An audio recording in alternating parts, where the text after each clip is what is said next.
What's up, everybody? It's Monday already. Y'all believe that crap? I mean, Monday. We done lost the weekend.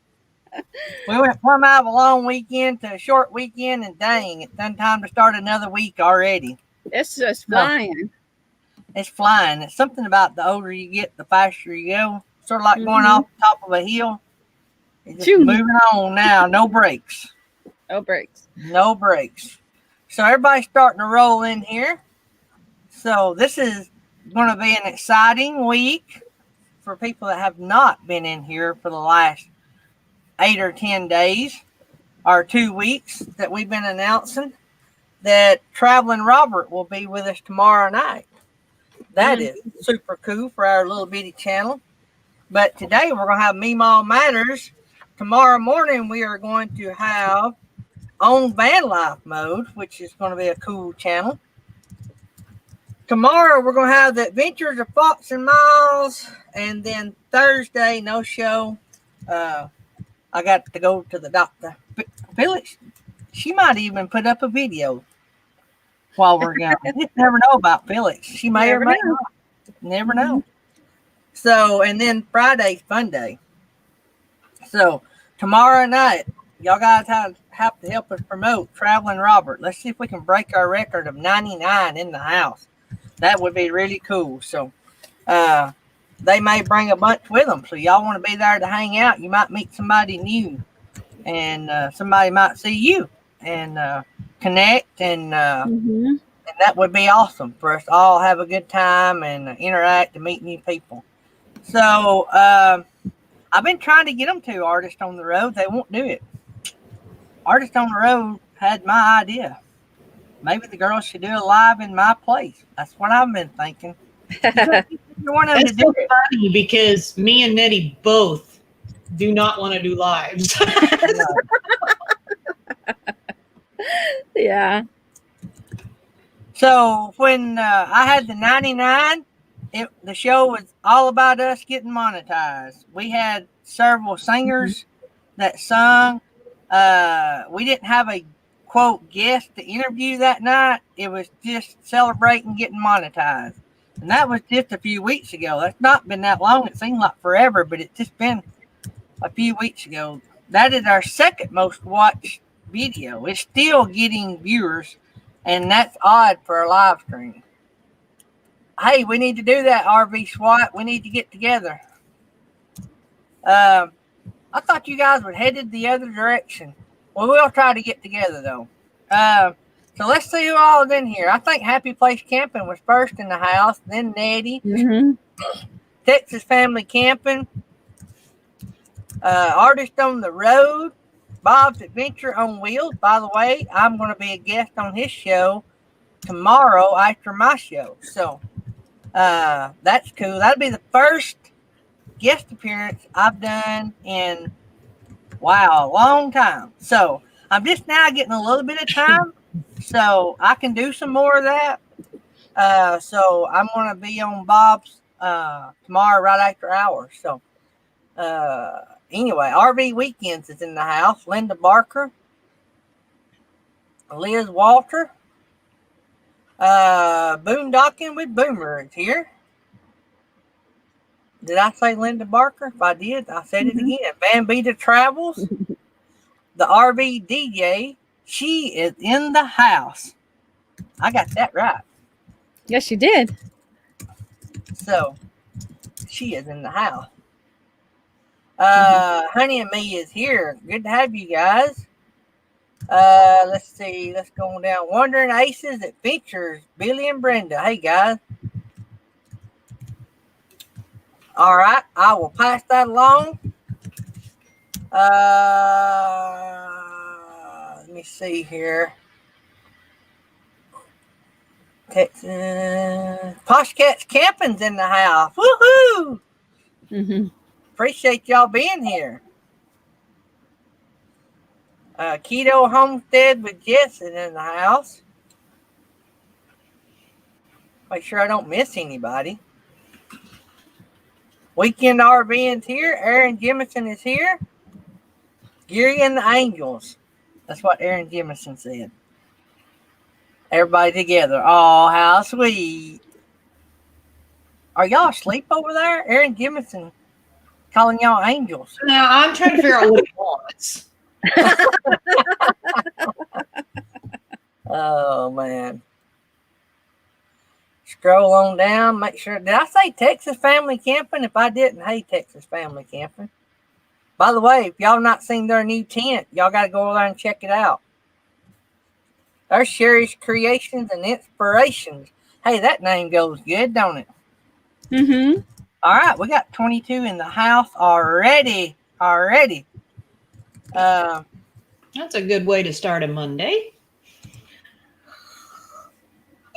Yep. And Gary, your head's cut off a little bit. Oh. Just to let you know, a little bit high. There you go. So let me. All right, so I'm gonna go over a little bit of mail. I'm like a kid at Christmas, so I can't never wait and let y'all see me open it. But look what I got in the mail. Wow. Oops. Oh, cool. So That's awesome. Mhm. this is Crystal's 2 books she wrote. We had her on the show the other day. Her dad, Tim, and Crystal sent me a set. And guess what? What? Sent me another set that I am going to give away. I just haven't figured out how I'm going to give them away. I know I'm probably going to give them away individually, but I don't know how yet. So I would just advise, if you want to win one, to stay connected, either on the community tab or in the live or watch a video. I don't know how I want to give it away. So, and it will be spur of the moment. I'll just get on one morning and say who won. So I will try to do it some way that y'all know that I didn't cheat. Well, that was pretty cool of them to do that, Gary. What? That was pretty nice and cool for them to do that. Yeah, I appreciate it a whole lot. They have internet issues that they're traveling, so they don't get to catch all of our shows. But I've got, I thanked them when I knew they were going to do it. They emailed me and told me they was, and I thanked them. And I told them I appreciate it, and I know whoever won them would be very appreciative as well. So let's see here. So I got that out of the way. Did y'all see Nettie's shirt she has on? Woohoo! Look what I got. Look what I got.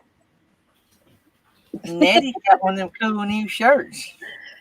And on top of that, I also got this.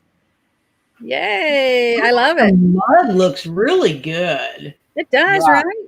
They did a really good job on it. Mm-hmm. Yeah. So all of that can be found at the merch store.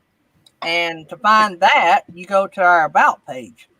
And don't forget, if you get Daydream or Morning Crew or both merch, take a picture or a little video, send it to Gary or Nettie or me. It doesn't matter who. We'll make sure Gary gets it, and he can put it on the community tab. Mm-hmm.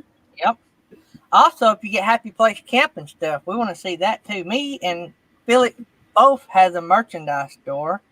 We just opened ours too, but it's slow moving. We're not, putting So do you have stuff on it yet? Yeah, we do.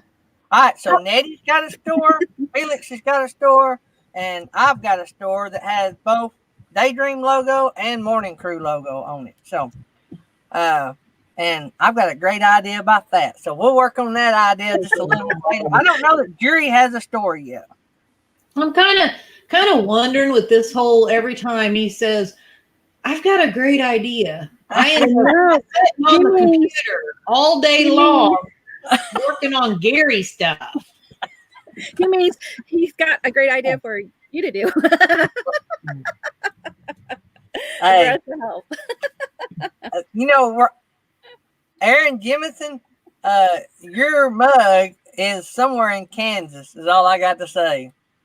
It got held up in shipping from K&R Destination. So hopefully maybe we'll get that to you somehow, but they have your mug.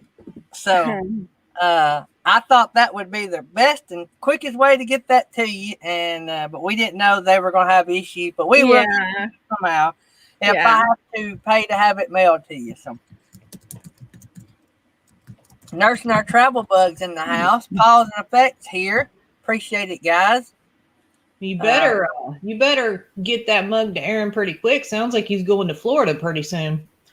He may have to stop in Kansas. I don't know. We may have to mail it to him. Swing around. That'd be like 4 hours out of his way, you know. Yeah, but when you're retired like he is, what does it matter? Retired, yeah. So nothing better to do. So we talked about the schedule. We talked about the merch store. Oh, the podcast. So the podcast, for all of those that are listening, you got myself on the air. You got Nettie sitting beside me with Mel Nettie Living Free Zip Codeless. And so if you ever want any... got a new member. Yeah, thanks, James Catniece, for being a new member. We appreciate that.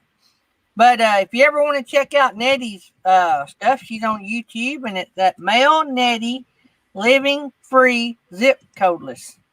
All together, that's one word. You'll find them on YouTube. Sitting below us is Felix with Happy Place Camping. If you ever want to find out about cargo largo living, that's Happy Place Camping. If you want to find out about Taj Mahal Class A living, go check out Nettie. And just for the podcast people, I just want them to know that I have a really big smile on my face right now.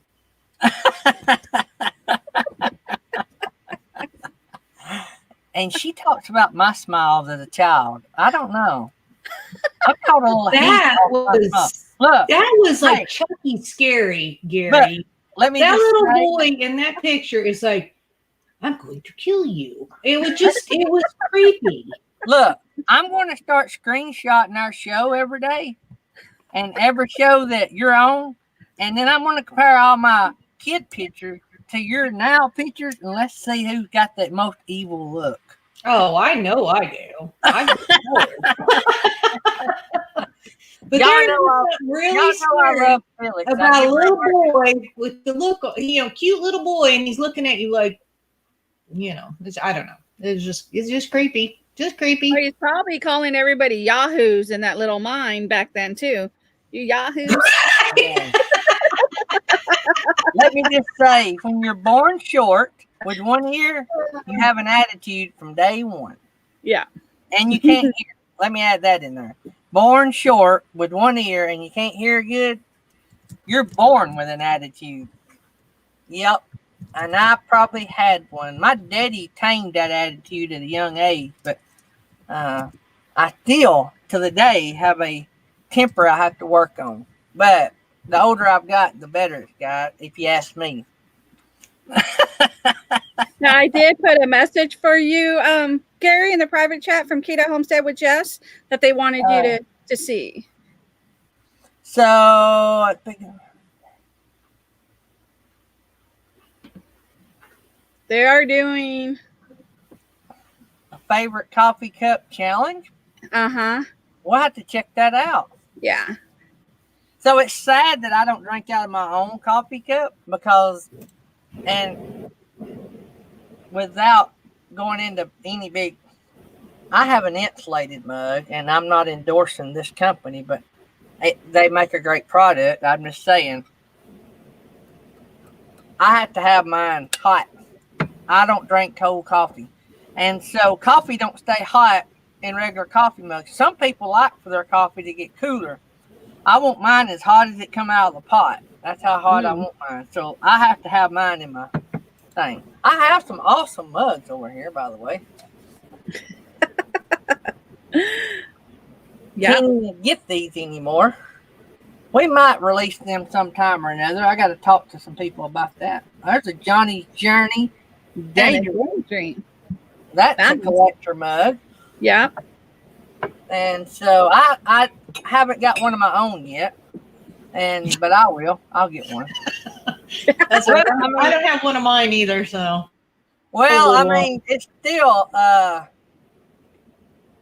yeah, and this is not here Keto Homestead, but yes, this is seasoned. This is like an iron skillet and a Blackstone grill. I mean, coffee would not taste the same if it was not. I want y'all to look. Hang on. And I know. Oh, no. I don't want to look. No. over in the picture. I Come don't in know the if there's picture. enough. I'm not I don't looking. I'm know if not there's looking. enough light. Y'all see that right there? No. No. I'll wind up pouring coffee all over my laptop.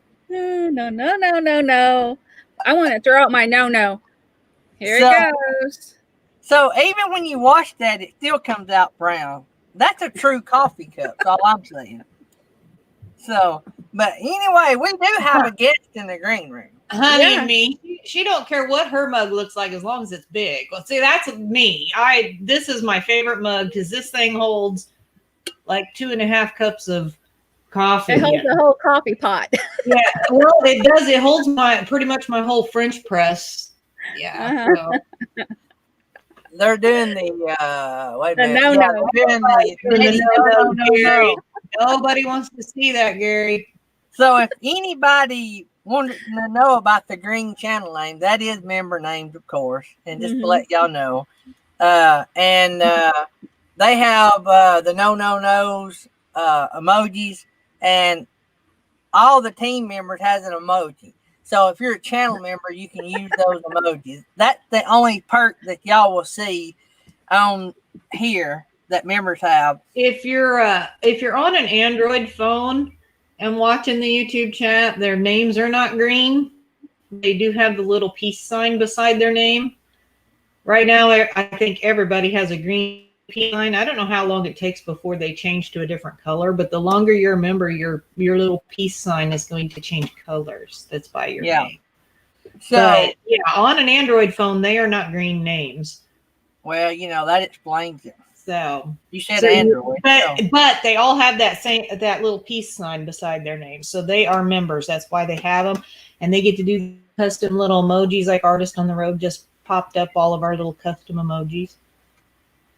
Yeah. So, all right. So you get that if you're a member. You also get members only content that we don't do on YouTube anyway. So it's not taken away from the YouTube channel. It's just for $4.99 a month. You get a little more. And so that helps me and my bunch out since we're unemployed. Actually, I'm driving a school bus. But anyway, hopefully we get to open our... Now, we do make a little money off our vinyl business. I'm trying to be open and honest. But our main living source is our inflatable business.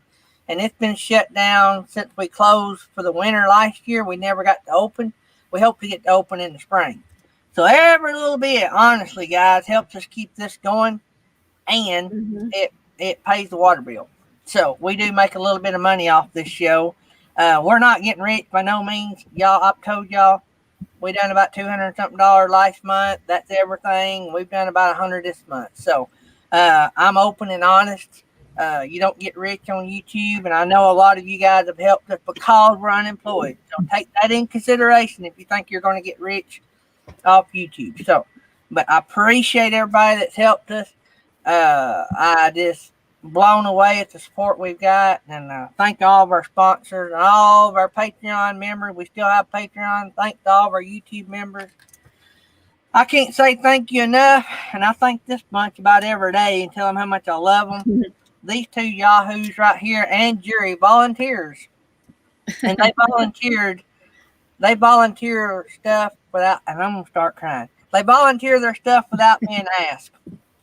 So if I think something, they read my mind and they put it into action, and that's how you see a lot of what the channel is today. So, Oh, Gary. So love you. Okay, guest time. It'll just make him cry more.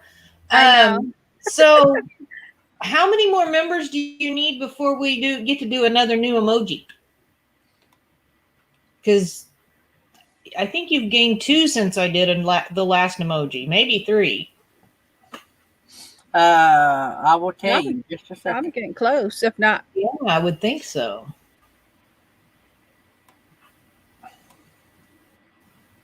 And Nursing Our Travel Bug said they got rich off of YouTube, just not with money, but wise. Not with money, with what? Not wise. money wise. Mm-hmm. Oh, yeah.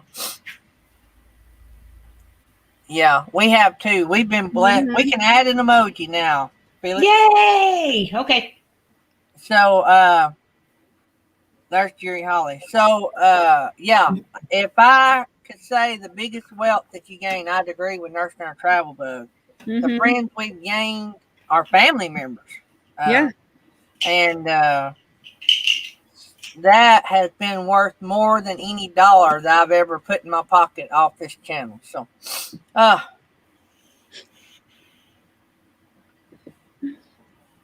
didn't plan on starting the show out like that. Hey, Aaron Jemison wants to know if you make vinyl stickers or do you just sell the supplies? We sell the supplies. My daughter does it, but you can't get her to do nothing. She's fixing to get a big raise and swap jobs, and she's got a boyfriend and got a real high-tech machine, and I'm trying to get her to give it to me. But really, I don't need one, because if I start doing that, and then I'll have to do it for everybody else, and I don't have time to do it for me. So these two yahoos to the left of me, it depends on how you're looking. To the right of the screen, can't get enough out of me as it is. So, there's his way home thing. Jerry Holly's in the house. All right, we got guests. We got to get up here. We've been 25 minutes yakking, and we got a guest in the green room that we got to get up here. They're probably eating lunch by now. Right. Man, y'all done got me They crying. They're like, oh, forget it. It's taking too long. Okay. Whew. Shake it off. What's the song? Shake, shake, shake. Oh, that's too Shake, old. shake, Yeah. That's shake your booty. You're not doing that. No twerking. No. So I've twerked, I've shaved my beard off, and I've shaved my hair off. I don't know what's next. Niblets. No, never mind. Yeah, No, Jerry that's Holly's Jerry's doing that. thing. That's Jerry's thing. Got to get your own shtick. Can't be taking Jerry's. All right, so we have a some rock star guests coming up that's been in the green room waiting patiently and drinking all the coffee and eating all the cookies. I say drinking all the coffee. Now, this morning, I was terribly upset to find out that they drank chocolate milk. And y'all know what I call chocolate milk. Yeah, you'll forgive them. They got a Blackstone. They're good. Yeah, let's get them up here. All right. So you were saved by Blackstone. I like to watch that Blackstone video. So That kept us in, huh? Yes. that kept on the show. Yeah. So Yeah. how y'all guys doing? We're doing good. How are you? So can you believe I carry on every day with this group of people? Yeah, I watch you. Every day. I do.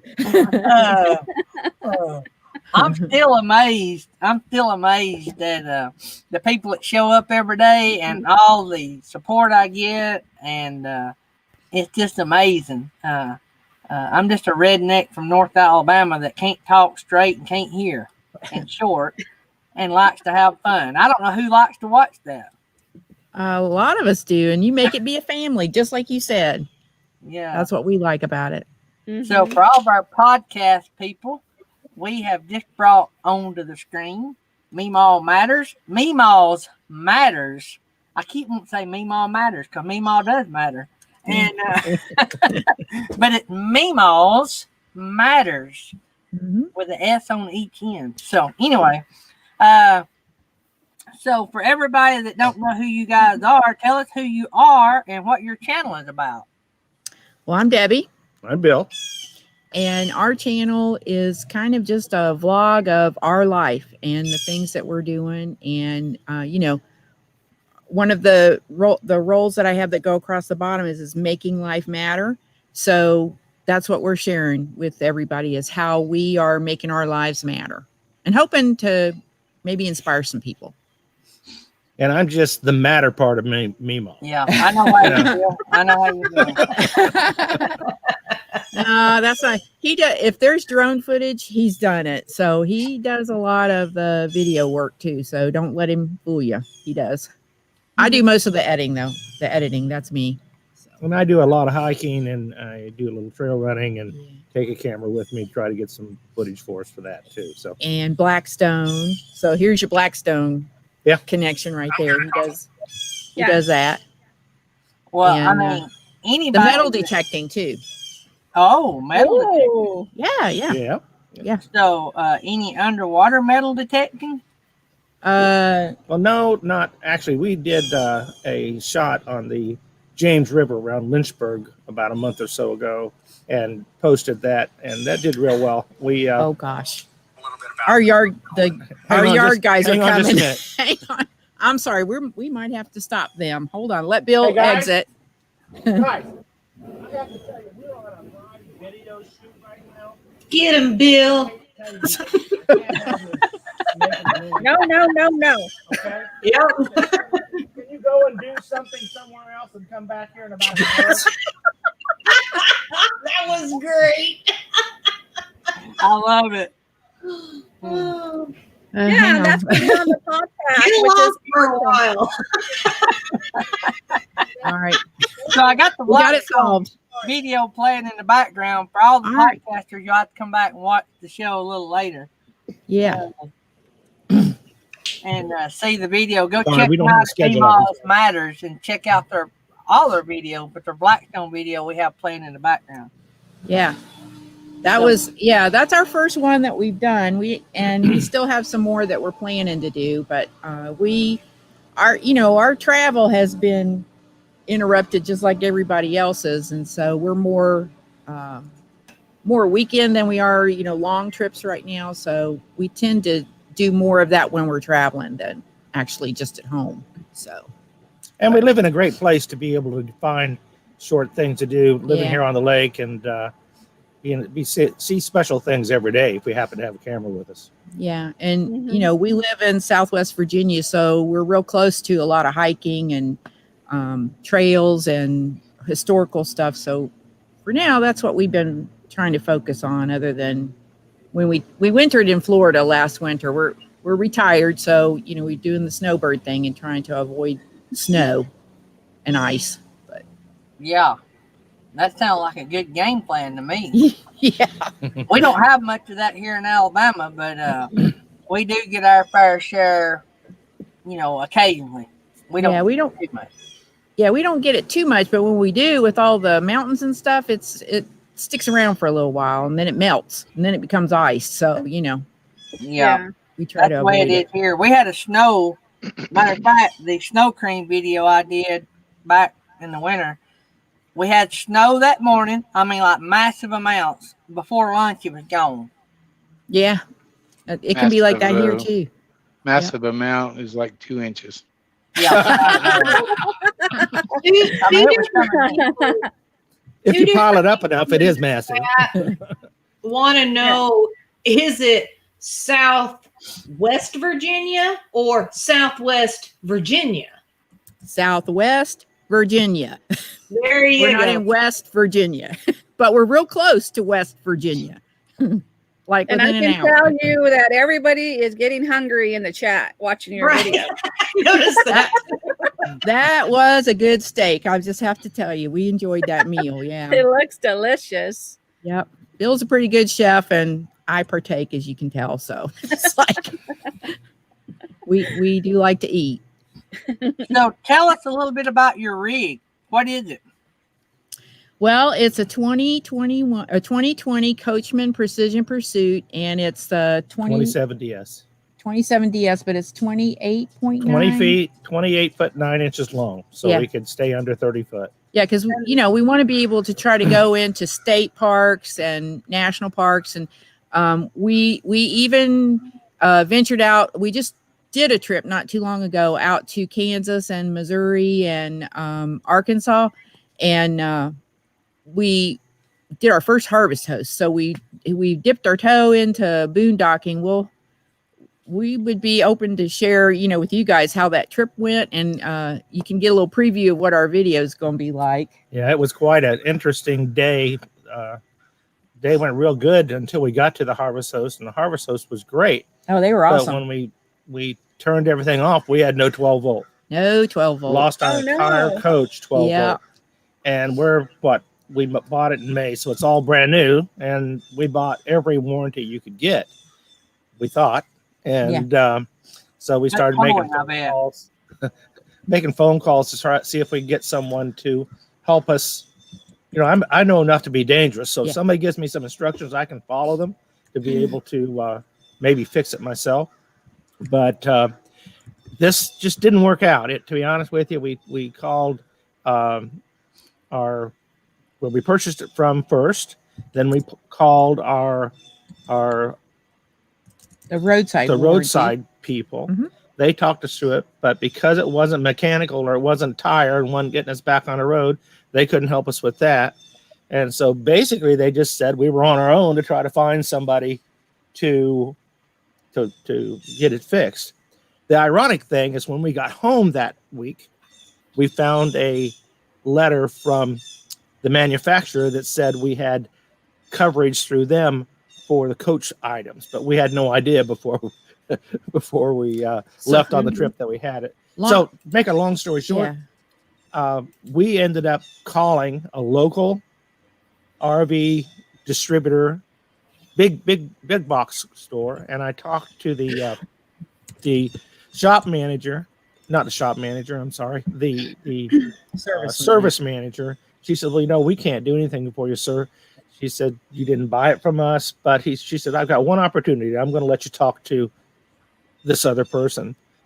Well, he came on the phone, and he was just an amazing man. I told him, I said, we didn't buy from you all. I said, but I'm stuck here in Middle Tennessee, and it would really help me any way you can. And he spent about 30 minutes on the phone with me troubleshooting, had me take my meter and read different pieces, and we couldn't find it. And I said, well, any other options? And he ended up knowing a person that was his former employee, a mobile tech guy by the name of Bob. Great guy. And he came out, and he didn't get there till 9:00 at night. And this is on Friday night, 9:00. We set up his lights and started troubleshooting, and come to find out what it was a main 100 amp 12 volt fuse coming from the battery to the coach. The problem of it is when you troubleshoot that main bus fuse, you read 12 volts on both sides.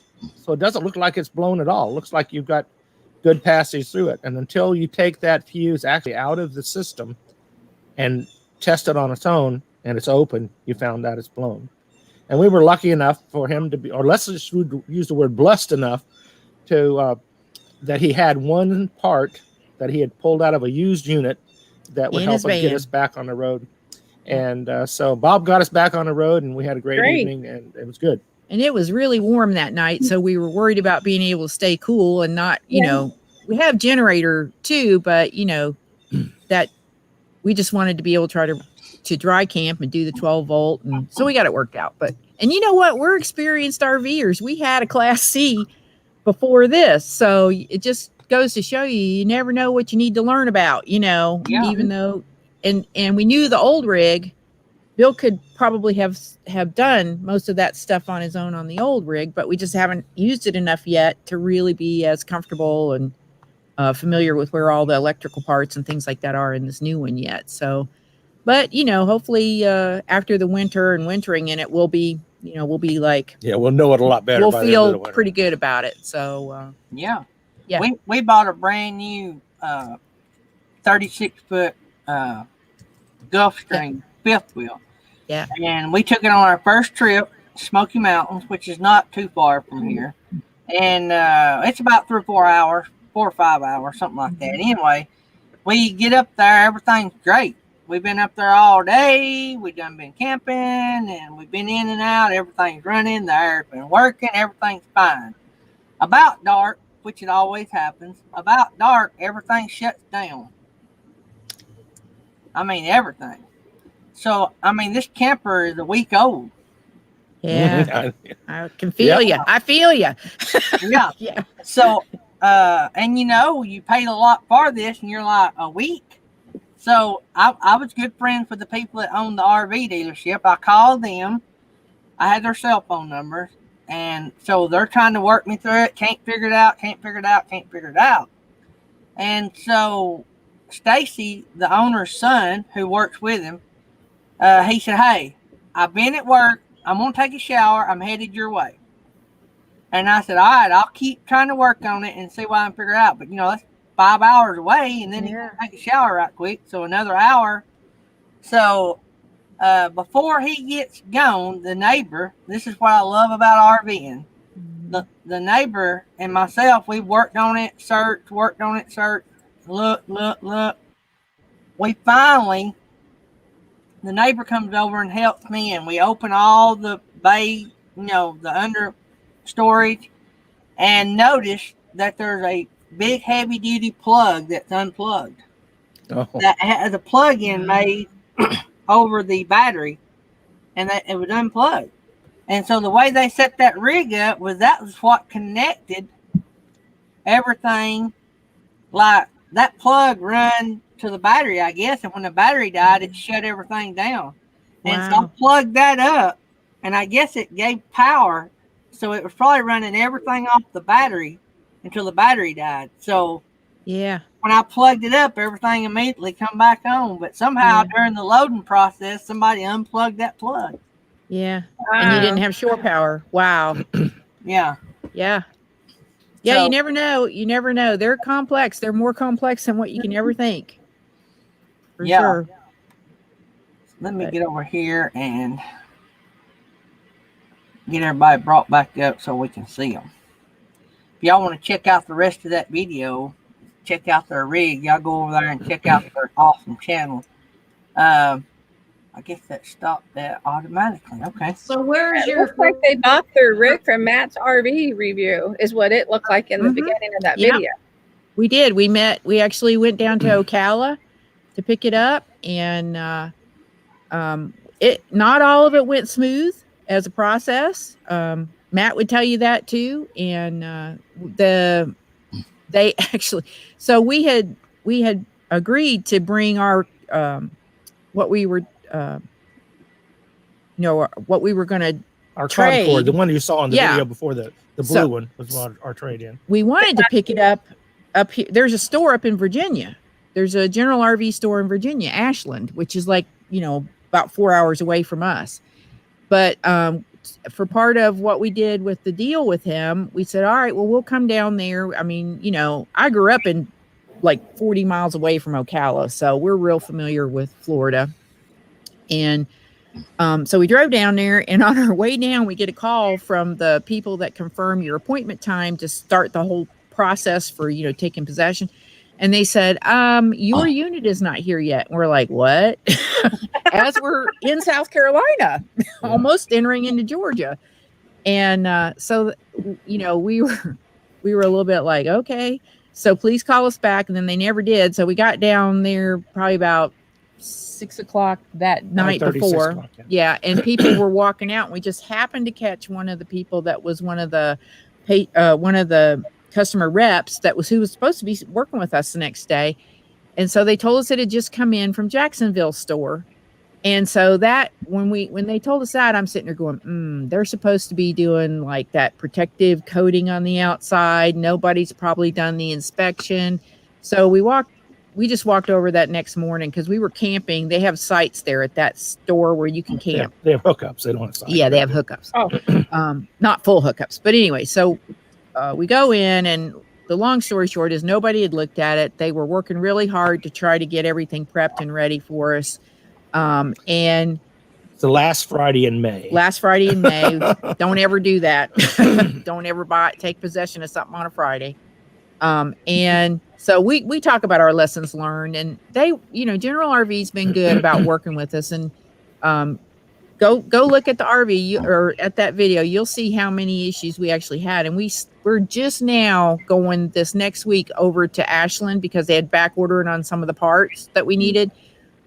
Stuff like our grill cover locks for the engine compartment, the hood lock. One of them was broke, for example. So we drove home with only one lock holding on our front hood cover. Yeah. It wasn't going to come off, but you couldn't lock it. You couldn't lock it. And so a shower that leaked, stuff like that. So, we all, if you've owned an RV, it's nothing but constant taking care of it and maintenance. So we, you know, we didn't freak out or anything, and we just had to quickly learn how to work within their system and how do you keep momentum going. And with COVID, that, you know, they are having a hard time keeping up with parts and all the things that they need. Yeah. So I feel for the RV industry and the dealers. You know, they got a lot that they're having to deal with right now too, with all that. And y'all, we showed it in there. There was probably 20 units that were processed. Oh, they a processed day. a lot of units that day. Yeah. It was really crazy what they did. That people were taking possession of. You know, so I was just sitting there going, I can't believe how crazy it is right now with RV purchases. So You know, one of the things I would be remiss if I didn't bring up is what has surprised me the most of the new RV is trying to drive and ride in a Class A when you're used to riding in a Class C. Really different. And how you set up on the line. I still am very uncomfortable, and just it's hard to ride in and enjoy yourself because of where you're at on the lines. And we made the mistake of saying, well, we've got the new RV, we don't have any time limits coming home. We're going to take the back roads and come home from Ocala. And so we end up on back 2-lane roads. First time we've ever driven a Class A.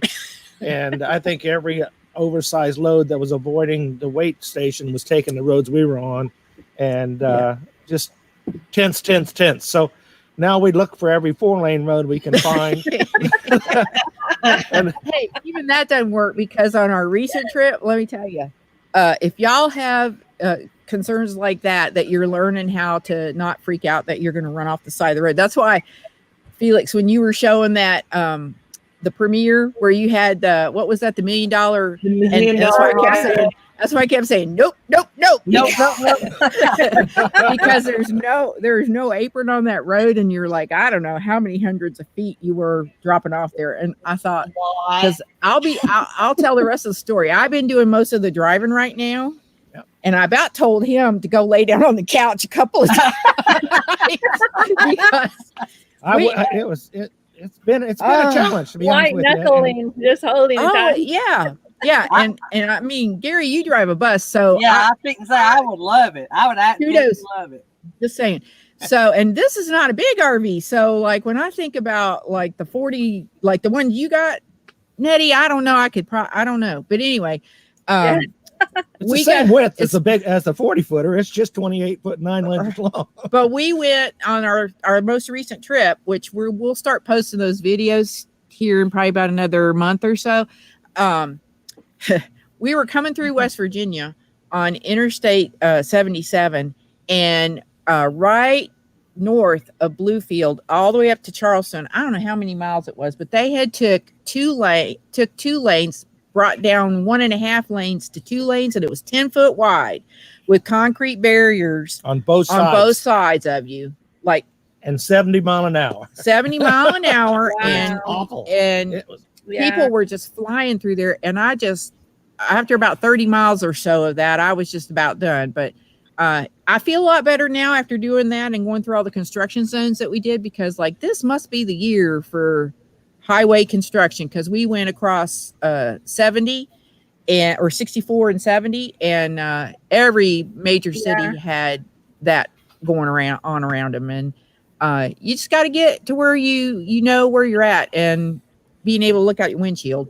One other thing that you don't think about is toll booths. Oh, and we made the mistake trying to go through a regular toll booth the first time, and it took us about 3 minutes to get through it because we just crawled. I just crawled through it all the way through. I was driving again. It was crazy. So now we'll always go the wide load lane. We're not ever going to do that again. Like with the Class C and then the Class A is how you're actually sitting in your seat, because where your wheels are now, you know. And even with Gary, like the school bus, Gary, aren't your wheels like a Class C where they're actually? I'm behind the wheel. Yeah, you're behind it. But Exactly. Class A, you're in front. Yeah. So it's a little bit different, you know. You feel like you're sitting on it. Your wheels are 9 inches on each side further over. And so your wheels actually are right where your back wheels are, with a little offset, not very much. So we never test drove that unit. Yeah. See? Oh, wow. Okay, so here we are thinking, it'll be all right, no problem. So just a word to all y'all that might want to go to a larger size, make sure you do the test drive just to make sure you feel pretty comfortable with it. So I'm sure we'll get there sooner or later, but it's still a challenge. yeah. So, but you know, we travel with 2 dogs and a cat. So one big thing that was important to us in our Class C, we just had a couch bed. We didn't have a bedroom in it. It had one slide out. And so for long terming in that, and it was a queen size with all those animals, that wasn't gonna work. So the biggest draw for us on what we bought was getting the king size bed and having a separate bedroom area for the slide. But really we're only like 5 feet longer, 4 feet longer than the Class C. It was about right at 24 feet long, and this one's 28.9. Yeah. It's so just I don't feel bad about the tail swing and stuff like that on it, because we towed our car with our Class C too, and I drove that a lot. So but after we did the trip out to Kansas and Arkansas and back, we put some miles on. So I did that majority of that driving, and I'm getting to the point to where it's not freaking me out. So my wife wouldn't drive either. Like she barely does drive my pickup truck. Yeah. It then the animals have done extremely good. I need to go get the dogs and let the dogs say hello. Well, I will get them right back. Yeah. I mean, they really have. I was worried about our cat because I worried he was going to like go into little hiding places and stuff. But he really learned fast that he does not want to be in that slide. So he stays away from them. And I just checked to make sure where he is. And he found 2 spots, and he's adjusted pretty good. And they learned about the doggy door real fast. And doggy window. And the doggy window. Yeah. Oh, so look at that baby. That's Cookie. This is our poodle. Oh. She's 13. Aww. So she's the boss of everything, and better get Callie and pick her up. Hang on. Wait, honey, you're pulling the ears. Let me find her. And she's right there. And then we got a Chihuahua she's about 2.5. I noticed one that looked a lot like our boy Come here, in there. Come here, babe. We got brothers that are Pekingese Chihuahua mix, and they're the same color as your little Chihuahua. As Callie is, yeah. Yeah. She's a little Yes. this is her. And she's what I would call an Eeyore dog. She's sad a lot. You know what I mean? Like I got one of those. Yeah. She's like, nope. She's not super social. I wish I could catch mine. Yeah. I know. But yeah. So, and every now and then I put them in at the close of our videos with them doing little, thanks for watching kind of things. And I animate them. That's cute. Look at those babies. Yeah. You silly girl. Yeah. So Sonny is hiding somewhere. So, but we try to get him, but he's pretty camera shy. He won't hardly come out. So. Like a cat. So he is a Angora Manx. 10-pound Manx cat. Yeah. He's an amazing animal. Yeah. But they adjusted pretty good, and especially for being, because we were 3 weeks on the road, and I didn't know how he was going to do. They were used to going and staying in a house in the winter that wasn't ours, and they did great with that. But RVs make a lot of noise when you're traveling. So sounds like Gary's rounding them up. So where's your favorite place you guys have been camping so far? I would anywhere that's mountainous is. Did you get him, Gary, or not? No. Y'all hear him whining? Yeah, I heard him barking. Oh, here comes Sonny. Yeah, any place that's got mountains in it. And we stayed in southwest Missouri, a couple of places. And the Harvest Host that we actually stayed at was in Tennessee too. So Jackson. in Jackson, Tennessee. So that Century Farms was a nice place. It's a vineyard, and that was a really good place that we stayed at. We'll post a review of that, because those guys really were so hospitable, helping us through all that mess with the 12 volt and everything. They didn't have to do anything, and they helped us out. But we like to go. We haven't gotten too much into boondocking yet, so we're still really mainly going where there's full hookups. And we really enjoyed that AmeriCamps that we stayed at over by. Aw, they do look like her. Yeah, they could be related.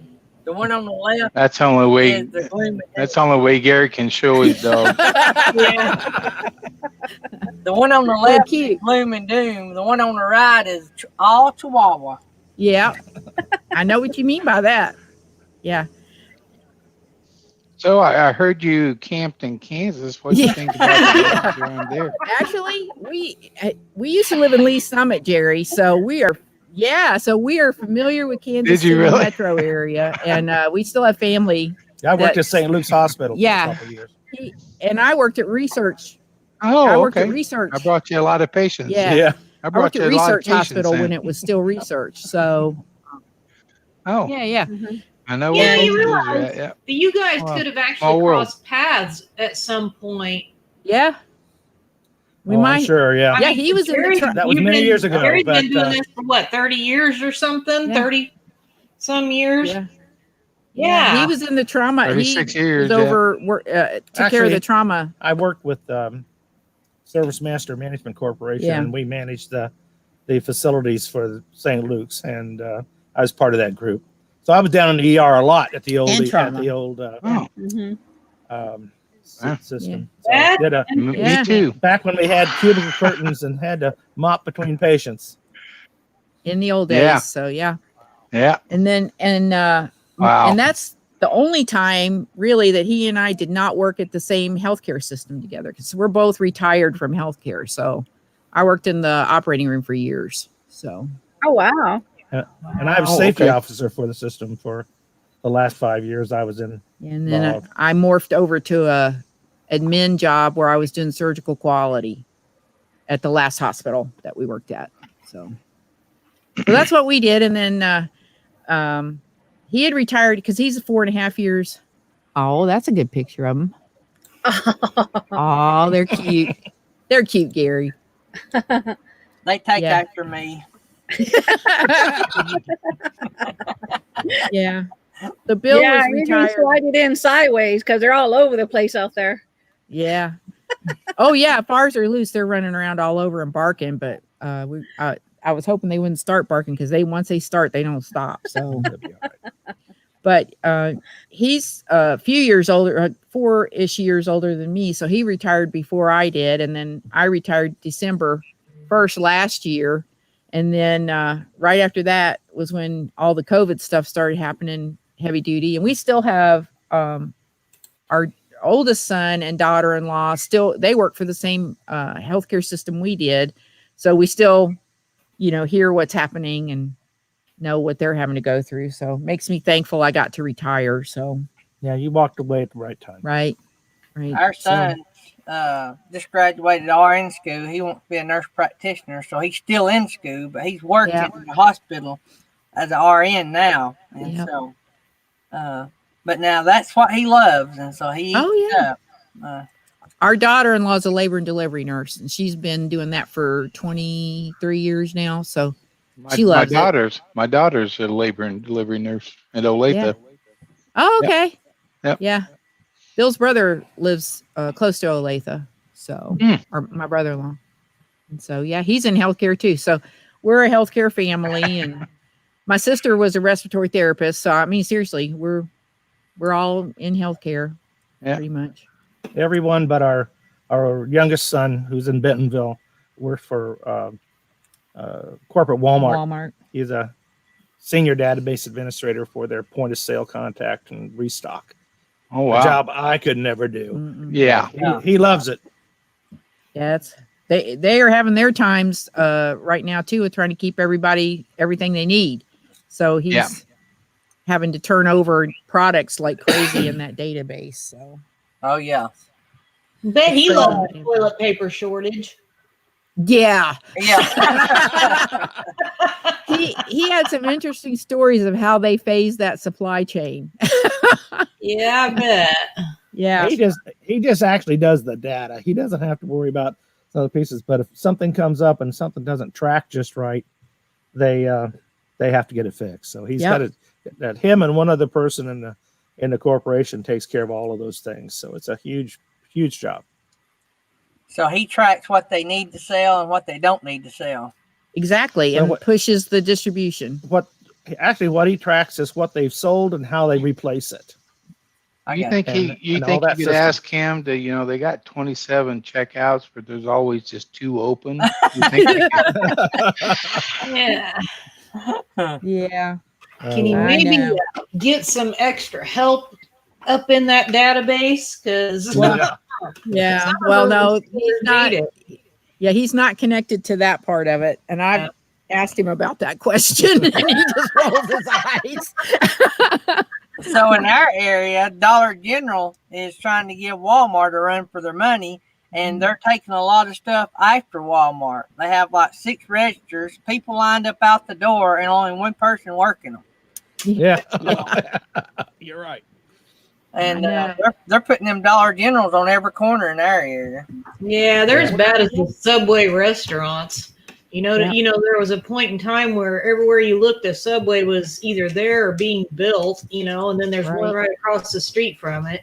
Well, now it's Dollar General. They're everywhere. Yeah, we got them here too. They're all over. But it is kind of nice because we're out in the country. So they're about the closest thing we've got to get something. Got to get something other than a grocery store. You know what I mean? So it's a 30 to 40 minute drive to get anywhere. So Y'all might have talked about this while I was gone, but what's y'all's next trip that y'all have planned? well, our next trip's probably going to be going down for the winter, and we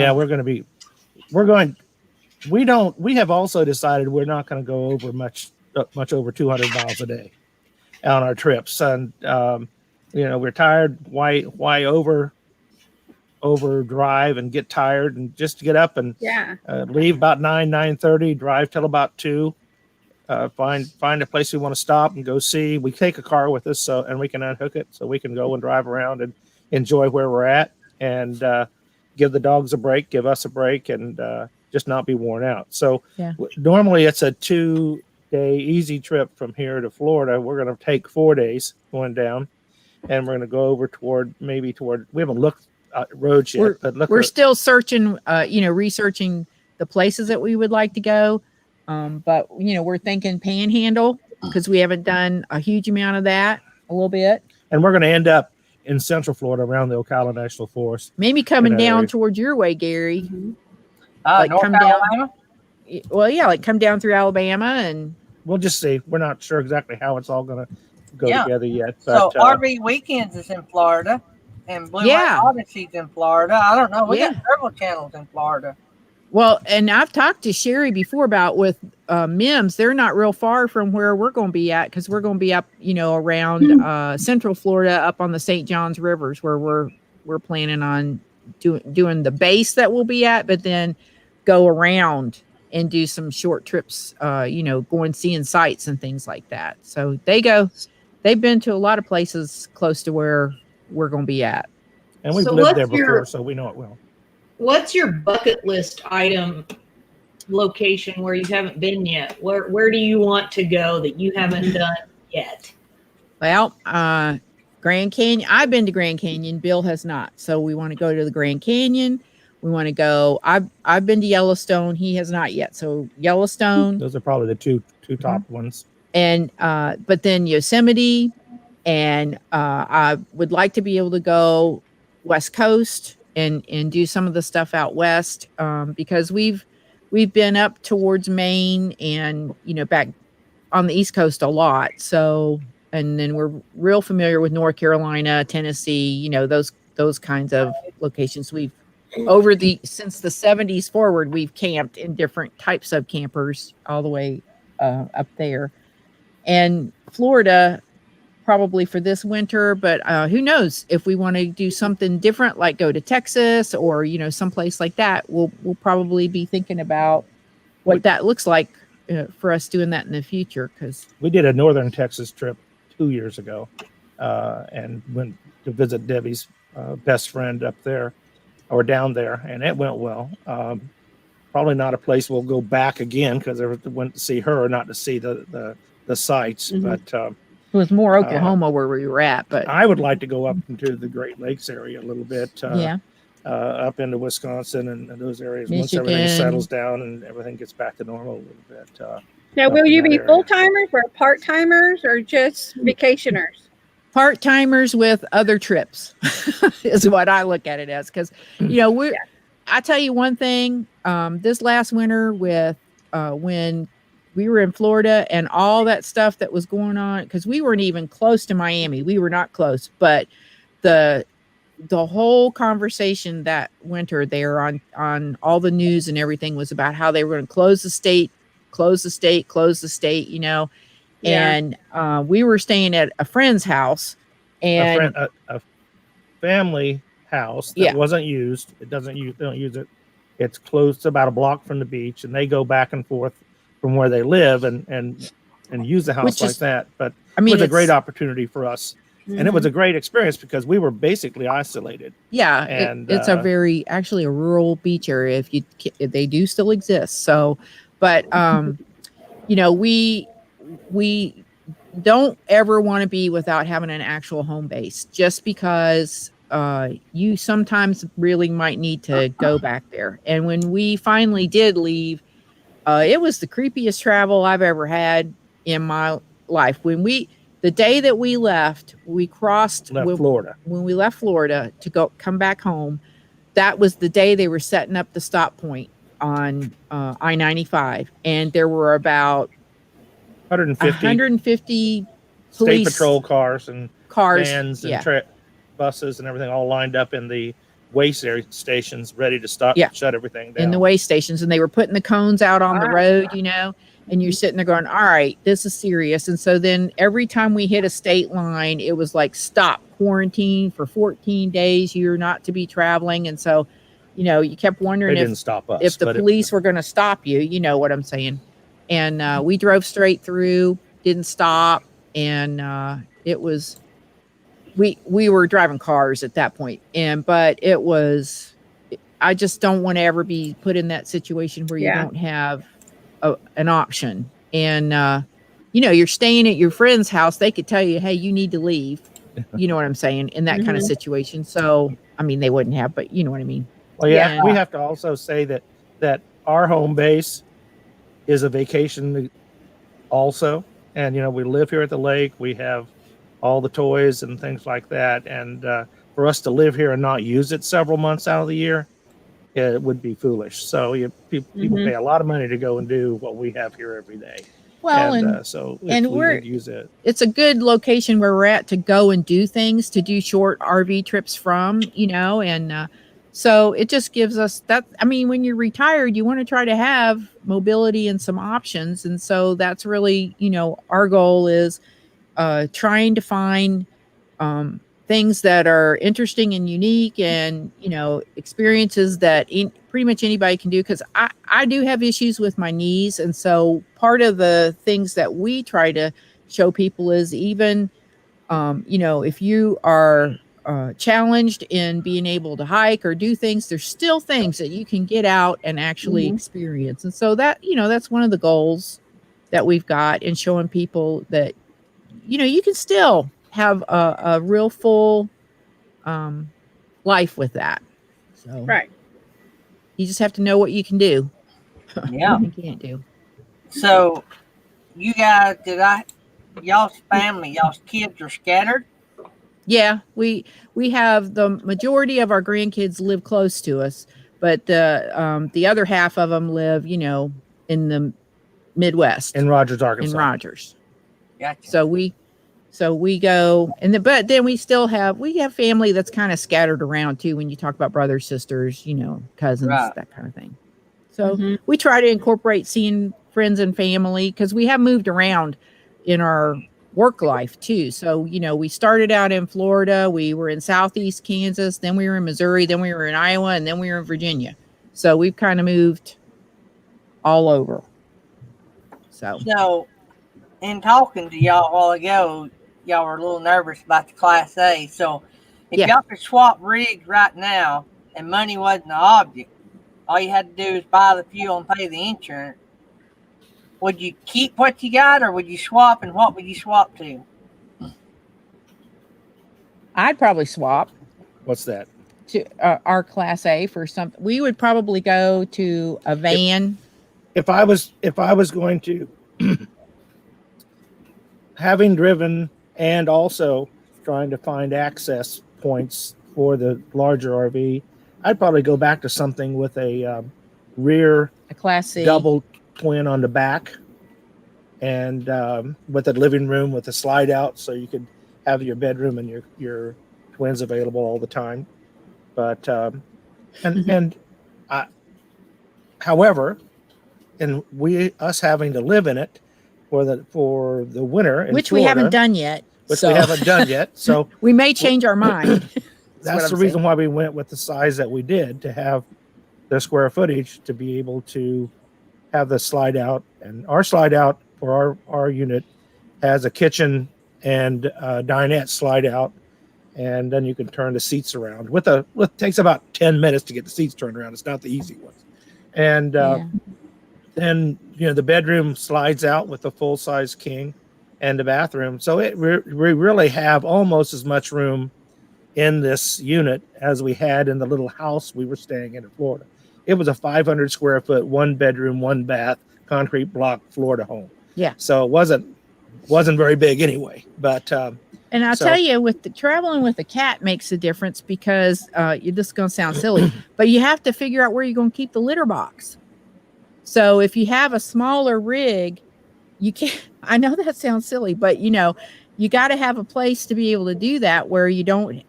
It's not interrupting your life.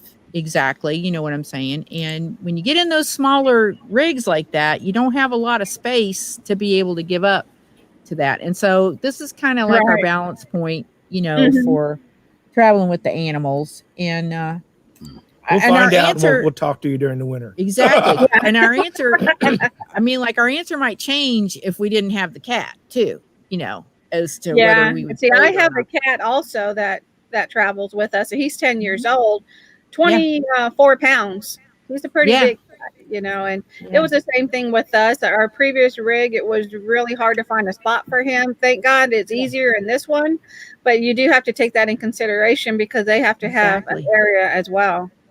Yeah, I might email you about what litter and stuff you're using too, because of that tracking problem. You know what I'm saying? Yeah, it's a mess.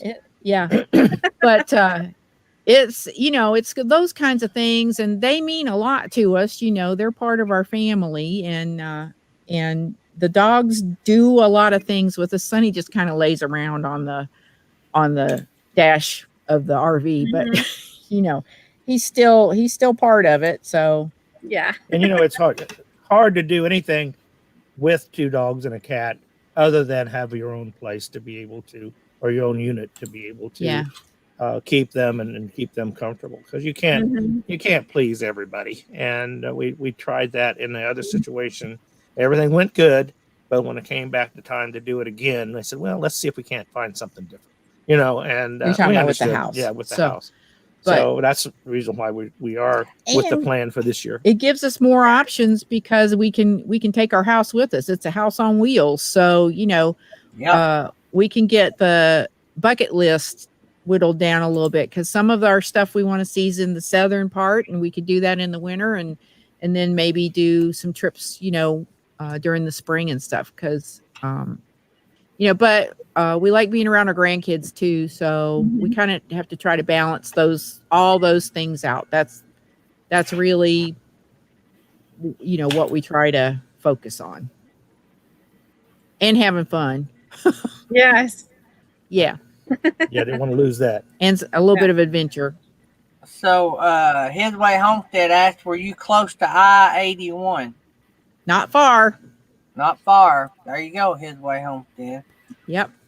Texas Family Camping said that their cat's 12 years old, and they're not really ready to go full time, but said that when she passes is probably when they'll start getting serious about full. Well, yeah, Sonny, he was born in 2009, so he's what, 11 now. Yeah. Yeah, and our cat is 10 years old. Jack is 10. Yeah. So Nettie and them's cat's spoiled. I mean, if you live in the Taj Mahal, I mean, better than life in your house. He's big time spoiled. Their cat has their own massage therapist. I have a hard time sitting in the seat up front because he takes over the seat. I'm stuck on sitting in the couch. So I'm like, that's not right. Boondocking with Boomer wanted to know if you guys, when y'all were looking for a new RV, did y'all look at the Lazy Days Class C? Well, we pretty much previewed everything that was out there, and we had thought about a Class C, but the ones that had the bigger beds in them were way longer than what we wanted to go, know, and that was the trade-off of the Class A. This one and the Thor Axis floor plan were the two that had the king-size bed in it. And with my knee problems that I've got and how restless I am at night, a queen-size bed just does not work well for our situation. And then Bill has shoulder issues. So between the two of us and us being able to get some sleep, we knew that a queen-size probably just wasn't going to cut it for any length of time. You can go and do a week at a time and just be tired, while you're traveling. But I think an awful lot of it came back to the point of when we finally decided to make the move, we knew we were going to have to use it this winter. And so by knowing that we had to use it during this winter, that drove our decision to go toward a king bed opposed to twins or bunks or whatever, that type of thing. So that if you really ask why we went the way we did, that's why. Yeah. And then we'll go from there. And the floor plans in the Class C's that had the king size beds were like above 30 feet.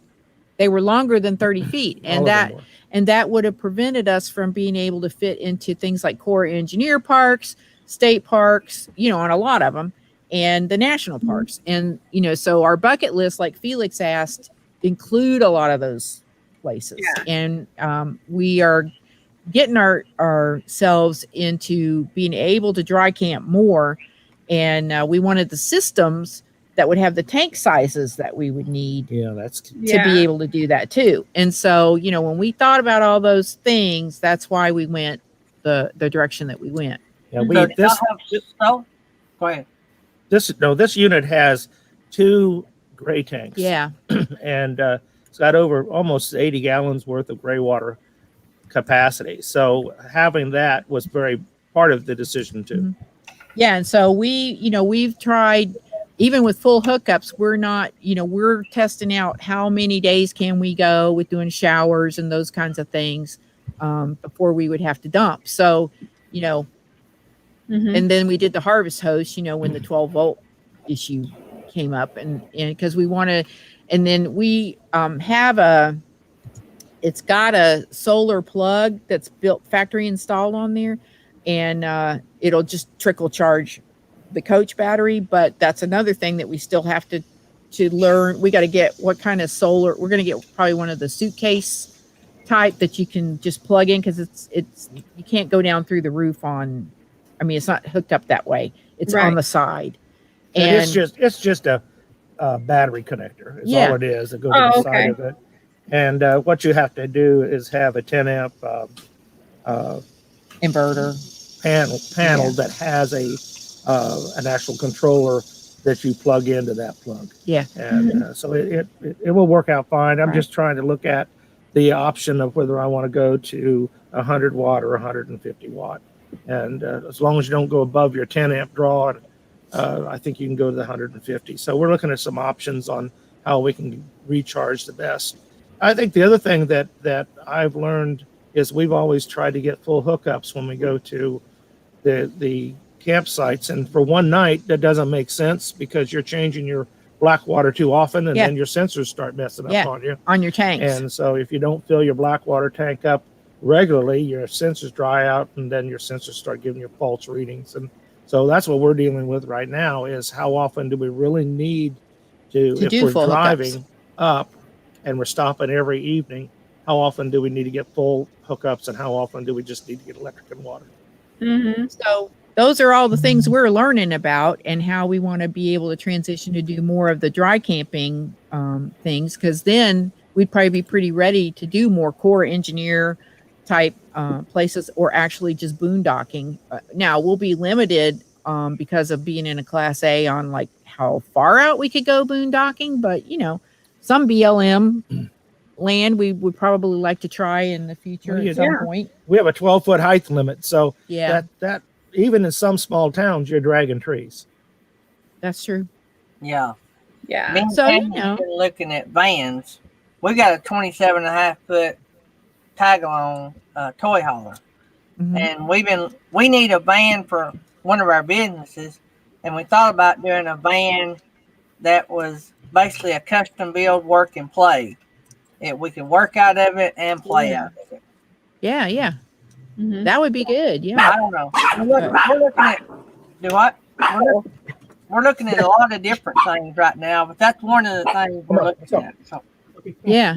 Well, it's all about, you want to try to, like, you're customizing that to what you're wanting to be able to do. And so that's pretty much what we're doing too. But there's always a give and take on that, depending on how you want to have the variety that you want to have. And so for us, we want to be able to have probably more towards the long-term full hookup situation because of doing the wintering where we're going to be going, but then also having the flexibility to dry camp and do other boondocking kind of things, when we want to be able to. So we're just still on our learning curve, because we've only had this rig since May.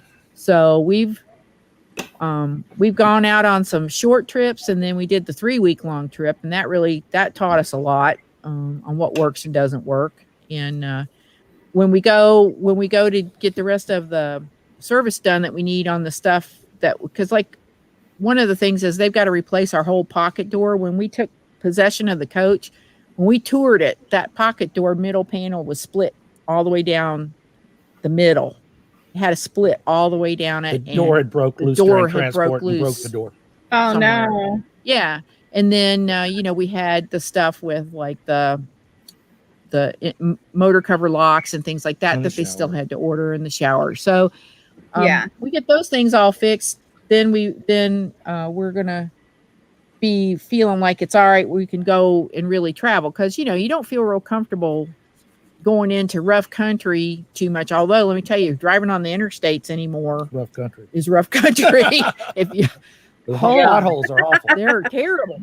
And it didn't fall off then. That front motor cover didn't fall off. So we're probably all right. But we were a little hesitant to, just be out there and having that happen and be maybe stuck somewhere where we couldn't drive it. But it's just, I think we're progressing and learning as we go, like I think everybody does as they do this. But and it's exciting, and just like I said earlier, you got to keep the fun in it. If it's not fun, it's not worth it. And right, that's the piece you got to have be part of. So in our channel too, you'll see quirky fun stuff in there, just kind of just tucked away and stuff. I'm coming up with some of our videos from the last trip that we took. We went to all the kitschy places that we could try to find, and it was all roadside statues in one town that we went to. So, and I'm doing a feature there called What 3 Words. So if y'all haven't heard about the What 3 Words, check it out, because then that way when my video comes out, it's going to be up around Huntington, West Virginia, where we went. And the What 3 Words is a locator system that's new that people have developed. It's more precise than GPS. So I throw the strangest things that I can. That's why when y'all look at the openers, you're going to see that, like the wine glass that I had that had the 4th of July fireworks inside of it. And I had a sunflower that had the moon in it in the center. And I just try to do quirky, unusual stuff. She did a whole series on lizards. Yeah. And anoles and made them talk. They talk. That's So, cool. Yeah. Look at the Lizardville series. Yeah. I still have footage that I have to put out in that. So that was from the little house that we stayed at. They had lizards everywhere, all around us. And I was hand feeding them mealworms, and they got to where they would come to me when I would put the mealworms out. They'd walk up and eat. So the Lizardville series, I got some more that I got to put out on that. Now I can tell you, if my cat was outside, he would have massacred all those lizards. There would have been pieces of them everywhere. Ours too. Yeah, Sonny's declawed on the front. He has no front claws, so he stomped on a few of them enough to where he did get a couple. But yeah, so they're the little green and brown lizards, that Yeah. Florida has all over the place. But So Yeah. I know you talked about your the problems you had right off the bat, but and the nice people that helped you. But other than that, and I know y'all probably not got to travel a whole lot, but you had your Class C and all that. What has been your best, the most memorable, best experience you've had interacting with other RVers? oh gosh, let me think about that. Well, you're not since the new rig, so well, probably the guy that was our tech that came out to repair that stuff at Century Farms, he was an RVer too, and he was awesome being able to figure out the wiring and everything, and he actually taught us a whole lot that night. But I have to tell you the first story. So our first trip that we ever took a long trip that we took, we went out to Kentucky Lakes in our Class C. And so we had bought the tow system. We had the Blue Ox tow system, and we still have that same tow system. We just moved it over.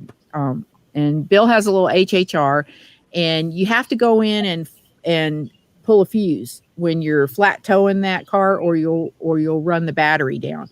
So we had done all that check and everything. You have your checklist and everything.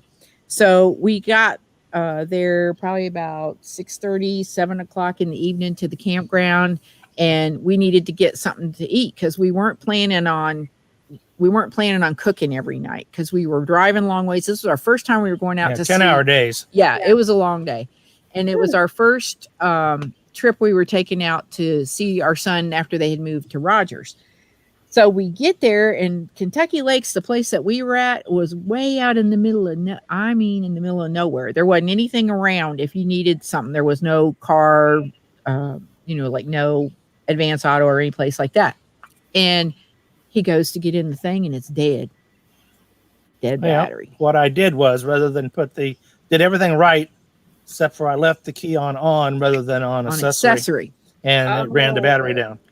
The problem of it is when you have the battery totally run down and you've got it in neutral, you can't put it in park to try to start it. So you have to have some type of power to be able to put the fuse back in to be able to put it back in park to get it to start. So two awesome guys, up the row from us, heard us having trouble, and what do you think they did? They came on down there and they go, "What's up? Y'all need help?" And they brought a battery down, and they got it charged back up, and they helped him get it started back up. So it's true what y'all say, that the camping community is always willing to just jump in and help you, and you'll learn stuff from each other that you wouldn't have learned without having that. So that's probably the best of like being in trouble kind of a experience that we've had. And then the rest of it, of course, is just people walking by saying, hey. You always find something in common that you got with people. It's just like you said, a family. And it's like, I know if I ever met any one of you guys out someplace, that I would feel like I already knew you. You know what I'm saying? and all the people that are subscribers to us I'd that bring you some real comment. coffee. Yeah. Away. I put my milk in there though. That you might get mad at me. There's Living Light RV in the house. Yeah. They slipped Yeah. in here. Well, let me just tell you this. Since that time, I have installed a switch that, and this really does work well to put the fuse on an inline switch. So all I have to do now when I get ready to tow is just turn the switch off, Yeah. and I'm ready to tow. You used to have As to long pull a as it's in panel neutral off. and an accessory, I'm in good shape, and it worked great this last trip. Yeah. Yeah. So we have an awesome campground here next to the house. I guess you've heard me talk about it a whole lot. So if The y'all ever DeSoto? do come this way, Yeah. and so I will know to look out for that rock though. yeah, I will be scared me about and that Jerry rock. can attest to what a Class A looks like. They got too close. Yes. I know. When you showed that, I was like, oh gosh. So yeah. But That'll yeah, it ruin is a your beautiful trip. place. Yeah. Oh man. When anybody ever comes this way, that's where I try to put them. And Mhm. matter of fact, I've been fortunate enough that they've had enough spaces every time somebody wants to come, and so Yeah. they stay booked pretty solid. Well, I can see why, because that's the kind of campground we like, where it's got all the woods and you got like the rocks and everything around. Living in the mountains, in the Blue Ridge Mountains, we really love that. So The hardest part about DeSoto State Park is getting to the campground. Once you get to the campground, it's smooth sailing. And it's not hard getting into the campground. It's just you got to be careful and keep your eyes focused and go slow. yeah. Stop if you have to stop. Don't swerve. Oh yeah. Oh yeah. Look, you all would just not believe our roads coming in to where we live, because we keep our camper here at our house, and it's up on the hill up above our house because our driveway is so steep and there's not enough turn radius here for us to back it around where our garage and stuff is at. And yeah, When we go out, we don't hook the car up till No. we get out to a flat spot. But I'll go out ahead of her, and anybody that's coming with a larger load, I'll flash my lights and make sure she has good clearance coming. Yeah. Here in the first 3 Virginia, miles. Here in Virginia, we call that a leave to road. It means you got to leave to the side to get past somebody sometimes, and then you're in the ditch. So Yeah. we totally get what you're saying, Gary, about go slow and just stay focused. But yeah. The key to going around the rock is stay in your lane, Mhm. barely move. When you clear the rock, you pick up your pace a little bit, but they've got hikers and stuff. So just stay in your lane. You can clear it because it's legal. It's not hanging over the road. It's just you may have to swerve a little bit, but I wouldn't swerve into the other lane until I could see the other traffic, because these young kids don't watch for people. Yeah. I watch in case somebody is in my lane right there, because I know how hard that is. Yeah. And where we live, we got to be careful because there's farms here. Okay. So you have farming equipment that's coming down the roads at you. And it's a little, the one lane is about enough for a car, not for a truck. I'm surprised that the Park Service has not done something right there. There's no way of really moving it, but you could put lights there warning people that cars are coming. Mm-hmm. Or you could put a red light there and make that people have to stop. Like, let so many go, stop, let so many come around. Because they have wrecks there pretty often. Yeah, it's like a blind curve. I noticed that when you were showing that on the video. Yeah, if you get to the edge of the road too much, you're going to hit it.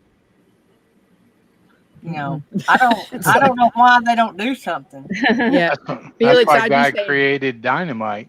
They need to blow that up.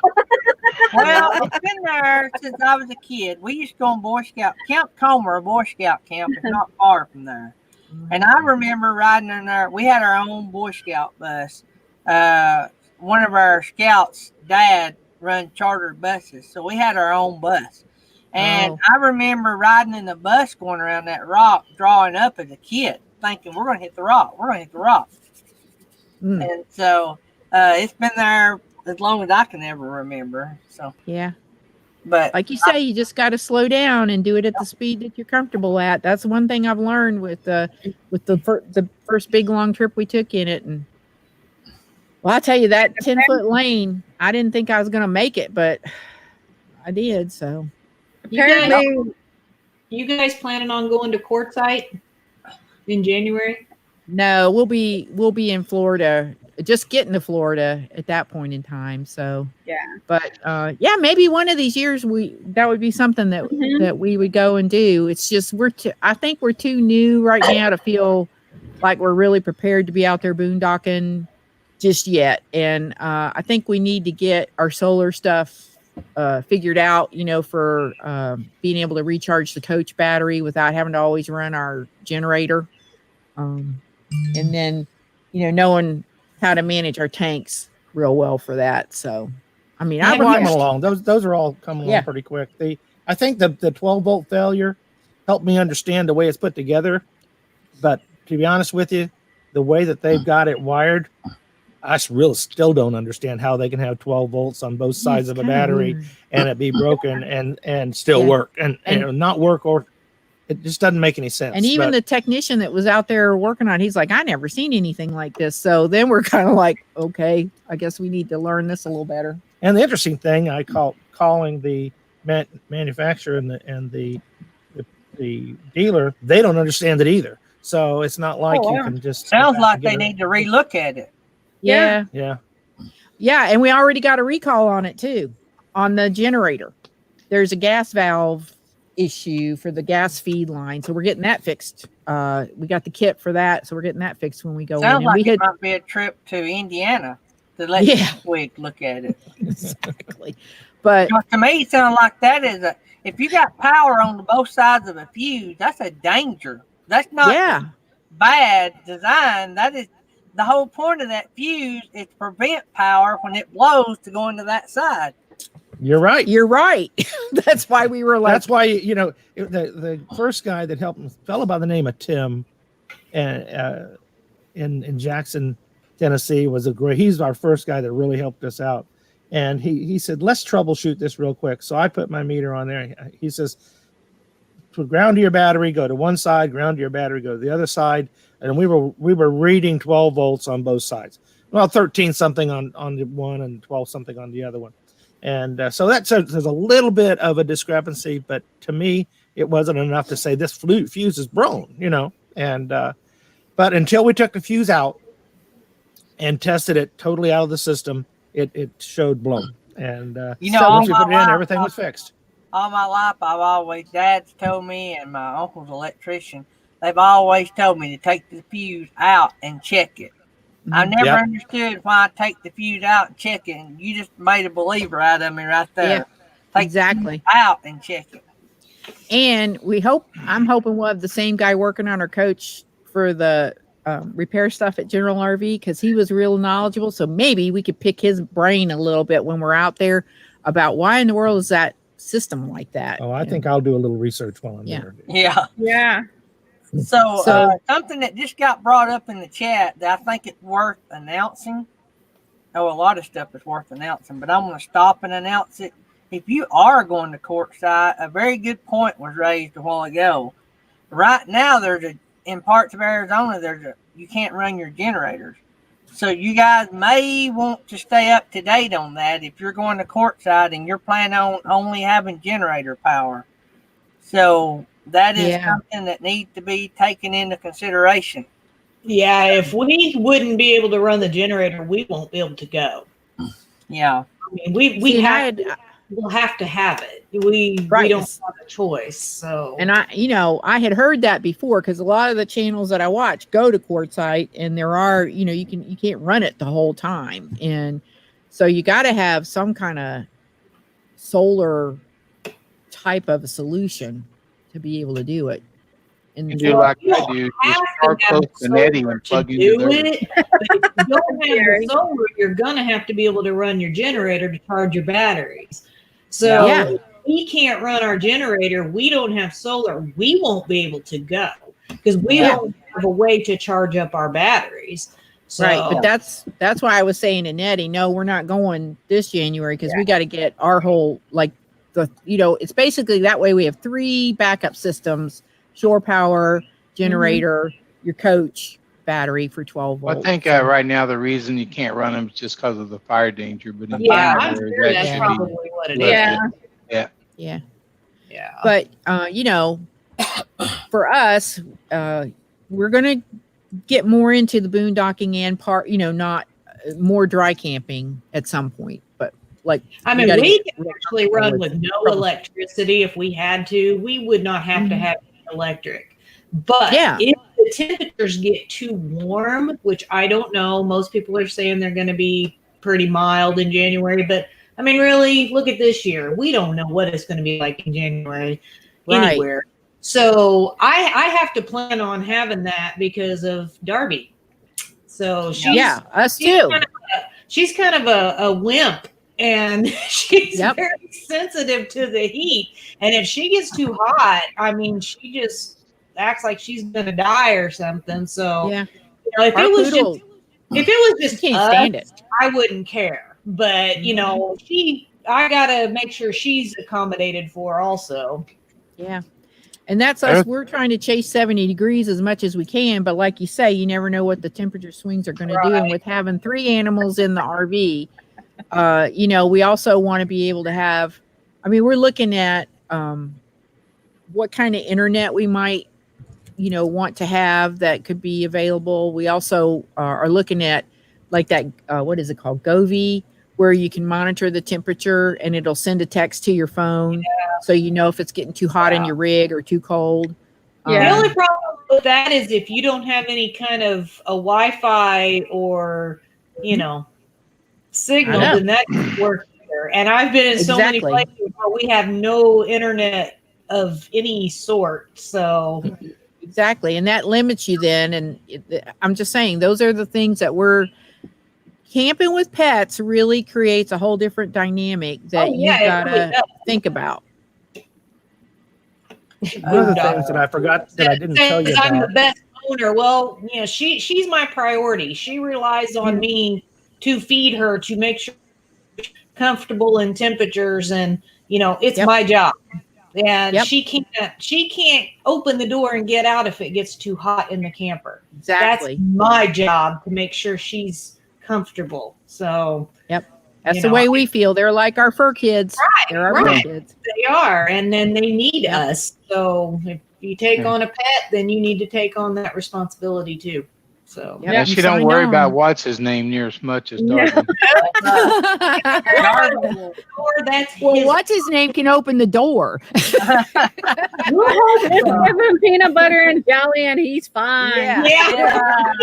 Yeah.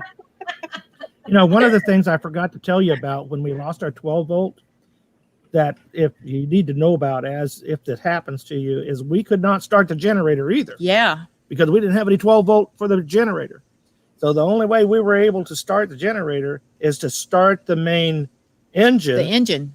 That switched everything over to the engine battery. Yeah. Which is isolated from the 2 coach batteries to be able to start the generator. Now, once the generator started, it would sustain itself, and we could shut the main motor off.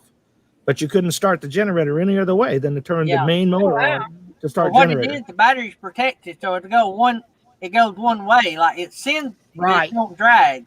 So it sends charge, but it don't drag. Mm-hmm. Right. And the battery, the strange thing about it is the batteries were charged the whole time. And it was 90 at 7 p.m. that night. So it was hot. So that's weird. It was a weird situation. Yeah, that's weird that the battery was charged, but the generator still wouldn't crank. Let me tell you, he ran maintenance and engineering departments and cooling towers, so he understands electrical systems. And he was like, it's like, what is going on? But that fuse did. When that fuse was replaced, it did a miracle. It worked. Don't know how it worked because it was already getting power on both sides. But and that's what's weird. That's another thing that blows my mind. The broke fuse didn't stop the power, but yet the fuse was bad, not allowing it to get power. But if you tested, it was getting power. Yep. Uh-huh. That defies everything that I've ever been taught. Yeah. It makes no sense. Makes That no sense. makes We you had to sleep go through well and- at night when you crawl up in that camper knowing that that's how that's wired. Yeah. Yeah. We had to go through it, and they had taped every terminal, thank goodness, and we could trace the terminals by the lines. color of tape that came into the pieces and be able to trace that back as it came through. It took us about an hour and a half after this guy where Bob showed up to be able to finally say, okay, we got it. That fuse had 3 major feeds on each side. It's just amazing all the stuff that goes in that one fuse. Yep. And but it worked. And once we replaced it, everything went fine. So I was watching Eamon and Beck. I think they may have pronounced it Eamon and Beck. They just built a brand new van, and they were so safety conscious that when they hooked all those Battle-Born batteries up, they used a bar, and y'all know what instead of wiring them together, they barred them together. Mm-hmm. And so in between every connection, they went and got shrink wrap rubber to put between every connection. They done that on the hot side and the ground side. So the only thing that was exposed is where it was directly connected. Yep. And they painted the one red and the one was already black. But they done that, and then they put a shield up. So they went. What people don't understand is they had, I think, 8 Battle-Born batteries. That's a lot of power. Yeah. You get a ground there, and you're sleeping on top of that. Mm-hmm. Yeah. Don't never, especially in an RV, if you've never seen one of them things up in flames. Yep. Happens about 2 seconds. So Living Light RV had some issues. I got to get over here and see if I can find it. Yeah. Older rig and corrosion, they said. Yeah. Now I got to figure out how to put a 100-gallon fuel tank on the back of my RV so I can have plenty of gas for the generator at Quartzsite. Yeah, Living Light RV had Just crack a big old barrel back there, Jerry. That'll work. Might have to find out where Mel and Eddie's camping and siphon some gas out. No, you wouldn't have to do that, Jerry. Just run a drop cord over and plug it into there. Well, that's what I was going to do. I was there going you to hide it go. under. I was going to hide it under the gravel. Yeah, so because they we have a wouldn't see. diesel pusher. We're going to mess your rig all up if you do that. Oh. Yeah, So, can Text you the tell family- Mel to bring some extra gasoline just to help Yeah. start campfires with him? So You have Text to the drop your family no, Nettie. has a good question. And this would apply, I guess, to anybody, but we will ask our guests first. But they are part-time RVers, and their suggestion or their question is covers for RVs for when not in use, is that a good idea or not? Because you hardly ever see anybody use them. What's y'all's take on that? We use them, and we just ordered a new one today. And of course, where we're living at, you got snow and ice that you need to worry about, And a lot of leaves. And we're eventually going to get, an actual carport. carport built that we'll be able to put it back under. But we use that. We use our tire covers, and we put the tire covers on even if we're just there for a couple of days. Mirror And tire covers and windshield wipers. wipers. Because We cover all the time. I'll tell you, we didn't do it, and we've lived through the not doing it, where we had separation and had to fix it. Your mirrors will get affected by the UV pretty bad. Yeah. And So- then if you just like buying new windshield wipers, don't cover them up because they're just going to get hard in the sun. Yep. And then we also use an internal reflector on the windshield to put behind the curtain to reflect that extra light back The extra out. heat and light out. But I ordered this cover because I found them 42% off. Yeah. On this morning at Campers World. Just not Yeah. giving anybody a head, but Just, hey, they're I on bought it sale. because they're on sale. Check them out. Texas Family Camping actually has a pull behind, Travel trailer. and for them, I mean, if they're going to, especially being probably in Texas, if they're going to be in Texas, that sun beating down on that roof all the time. I mean, honestly, I would say, yeah, you might want to consider that, because that's going to dry rot all that UV light, everything up there. You know, I mean, it's just probably would be a good idea to cover it up if you're going to have it sitting for a long period of time. Yeah. I just use said something SP50. about putting UV protection on the tires, and that's really a good idea too. And there's a lot of people that'll actually get the covers to cover the tires and wheels. But yeah, you know, I mean, you can spray crap on too if you know, just to keep your tires from rotting and stuff. You know, because they'll dry rot. Where do you get that spray crap at? Got to get that spray crap, you know, from like zone or something. Right. And what Living Light's saying is important. Crap. They'll know exactly. We make sure it's dry. That when we put our cover on, we make sure it's dry. And then we try to get all the, we get all the leaves off. We try to do it before all the leaves start falling, because we live in the woods. Y'all can tell. Yeah. See? And so, we have beech nut trees, we have black walnuts, and so we don't want all that stuff falling on the roof.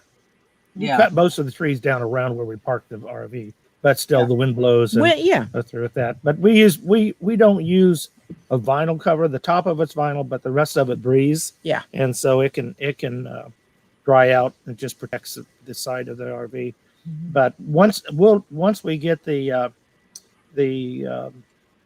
carport, we won't use the cover. Yeah. But just always nice to have as a backup, right, in case you need to store it somewhere else or something. We plan on using ours. Of course, in North Alabama, we can use ours year round. And, not like Felix and Jerry that's up there, where here in a couple of days it's going to start snowing 6 inches every other day. But I bought the travel trailer we have now because I knew that I didn't have a carport to put it in. We bought the year model that we got because it's got a solid aluminum roof. Oh, that's nice. I knew that I wouldn't be able to store mine inside, and we was going to be using it more than I wanted to put a cover on it, and take it off every 2 or 3 weeks, Yeah. Right. And the humidity is another thing we have to worry about here, even like way up until December in where we're at, because one, we live by a lake, and two, there's a lot of humidity in Virginia actually. So, we've got to worry about not having moisture accumulating when we store it too. But that's something I've always said when you're buying a rig, and I've not always took my own advice, but it's great if you can buy a rig that you have a building to put it in. Yeah. Especially if you're weekenders. And if you're full-timers, that's not a thing. But if you're weekenders, that rig is going to last a lot longer in a building. Yeah, we're using this way more often than we used more frequently than we used our Class C, because we were still working back then. And basically it was weekends or vacation that we would use it for. But, we're probably going to try to do some short trips here through the fall. And then we're hoping to be able to, right after Christmas, be able to hit the road south. And I don't know, we hope we don't have to winterize it. That's something that we're questioning on. We will hit below 32 between now and Christmas. But I haven't had a Class A long enough. Everything's closed up in the bottom, so I don't know what the breaking point is of potential freeze or not. And anybody that could send us any messages or anything like that would be helpful. I'll tell you what I do. Mine's not insulated on the bottom, but in Alabama we get below freezing maybe a day in a row. I mean, like 1 day, maybe 2 days in a row is what I meant to say. But it gets above freezing during the day. And so we put a 110 electric heater in ours and turn the heat up pretty high, like 70. And the heat off the the rig will keep it warm enough. I've not ever had any. Now I drain all my tanks, but I Yeah. don't go in there and winterize them. You know what I'm saying? Right. Because Put I know antifreeze I'm in gonna there. be using Yeah. it, right? Right. But I that's have what no I idea do. what you're You saying. know what? I have no idea what you're saying. It freezes here in November and Yeah. unthaws in April. Well, yeah, but see, we're a little further south. We're more about like probably where you're at, Gary, of like how Yeah. much it actually freezes here Yeah. and stays frozen. And so we were for us, it's probably more into January when it starts doing that. So we were hoping we would miss that by going south. So Yeah. because we, you don't know, know for sure. Worry about The freezing. earliest we can leave would be the We don't have 26th of tanks. December. And I think Yeah. it's going to. yeah, Pelican got it made. They don't have nothing to freeze. exactly. Nothing to drain, nothing to freeze, none of that. Yeah. See, yeah, I know. That's the downside. It's too much snow piling on top of the roof. Yeah. So yeah, I mean, if it was to snow a lot, we'd have to probably get out there and push that off because Yeah. you know, I mean, we have Or a you can put a heater out We- there. but, we you know, or what's his name? snow and you know, What's his name? I'm sure. We or what's his name? Is Yeah. it we or what's his name has to go out there and push that snow? well, you know, what's his name? I just tell him. She tells him what part to push off. Right. Hey, you You missed the a spot. Yeah. Missed a spot. Go back up there. That's kind of how we work too. So Yeah. No comment. hey, we've been married a long time, so it is what it is. So, but Yes, ma'am. Yes, ma'am. Yes, Yeah. ma'am. Now I have to get Felix and Nettie to tell me what to do. oh, Gary. I dropped the babies. Oh, they're they're there. on the bed. They were That's- fighting, and I went there and hollered at them. That's the look I got. It's Well, like, that one what? looks like he's telling you what to do. Where Yeah. you can, The one Yes, standing up is our doom and gloom dog. Uh, One laying down is it's easier to ask for forgiveness than it is permission. yeah. Yeah. The one laying down took after me. Just saying. That's your dog, huh? Full of energy. Yeah. That's our poodle. She's she loves to hike on trails and run around, and I have to drag Callie. That's why whenever you see us doing a hike, Callie's like, Eeyore dog. she's like, Oh when is this my. gonna be over? Oh my. oh, I like Jesse's comment. I do too. Jesse's in the doghouse I now. think I'm gonna ban him from the chat real quick. Oh, Put him man. in timeout. Yeah. Well, guys, y'all been awesome. We really It's been enjoyed great. y'all coming on Been our little fun. show. Yeah. And we appreciate y'all supporting the channel as well. Oh yeah. I pretty much look at every day unless we got something we've got to go and do. So That or she's driving. yeah, I'm driving. Yeah, please don't start driving. That's why when we were gone, I kept saying, "Can't, I'm driving," because I really was. But Yeah. Well, we've had a good time. I appreciate y'all coming on, and Thanks hope for y'all having really me. get a lot of use out of that Class A. And yeah, I think we will. Oh, we will. We'll be fine. if you know you're headed this way sometime or another, holler at me, and I'll see if I can find you a good place to stay. Yeah, I Sounds would. good. Well, I like that DeSoto Park. You'd have to get me around the rock, though. Yeah, I don't. Yeah, we'll be interested. We have to say, Gary, meet us. Well, what y'all do is stop at Walmart in Fort Yeah. Payne, unhook, Yeah. and let Yeah. somebody drive the car and do the Smokey and the Bandit thing. Let somebody Yeah. spot out in front of you. Yeah, that's like we do getting out of our road. So, yeah, we Yeah. probably Yeah. would. Because it's not far from Walmart to DeSoto State Park. Oh, good. And that'd be a great place to unhook. Yeah, that's what we do. We always look for a place. We look on Google Maps trying to figure out where we can hook and unhook. Because, when you're flat towing, you cannot back up. Right. So Well, there's you a great gotta- place in the campground. They have plenty of place in the campground to do all that. But Here's my big boy. Oh my yeah, I lord. see him. Oh, That is a big boy. He's pretty. Yeah, I like his that's a color. guard cat. Guard cat. Yeah. Look at that evil look Daddy's taught it. Yeah. Really looks excited. Yeah. Yeah. Well, he looks at his bowl. He's waiting for some ham. He eats ham for lunch. He's like, "Where?" Oh. I can't believe you feed that child anything. Yeah. Y'all got to remember that the Taj Mahal that little baby lives in. Yeah. Oh, one quick question, and we're gonna let you go. Okay. Boondocking with Boomerang. Do you guys do Boondockers Welcome and our Harvest Host? Do you do either one of those? We do Harvest Hosts. We haven't done the Boondockers Welcome yet. But we're thinking about it because, we had looked at both of them, and the Harvest Hosts just seem to be more of them in the areas that we tend to go right now. But that's where we learned about our 12-volt problem was first time we stayed at a Harvest Host. So, but the place was awesome. It was just, They did a great job. They were great. They were wonderful. We bought some wine from them. We bought a lot of and wine. Supported them, but Felix, you would have liked a lot of where we were at. It's not far from you too. You might want to go there. Century Farms. Smiling. Y'all said wine. Yeah, Century Farms. Century Farms. It's right off of Highway 40. Interstate 40. Interstate 40. The interesting thing about that is when you get off, it's a real small exchange where you get off, and the road turns to almost one lane, but it's all paved. Yeah.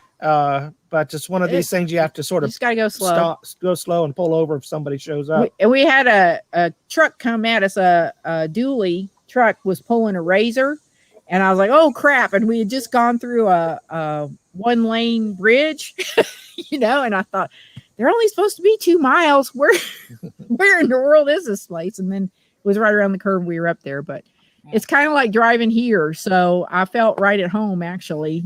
Being in the back roads. So and you just have to drive by the distillery to get to the winery. So and they're a Harvest Host also. Yeah, so, there's 2 on one road right there. Well, there you go. A place for Felix and a place for what's his name. That's right. You go one night one place, next night the next place. Which we didn't, but yeah, you could. It'd be like Dr. Hook.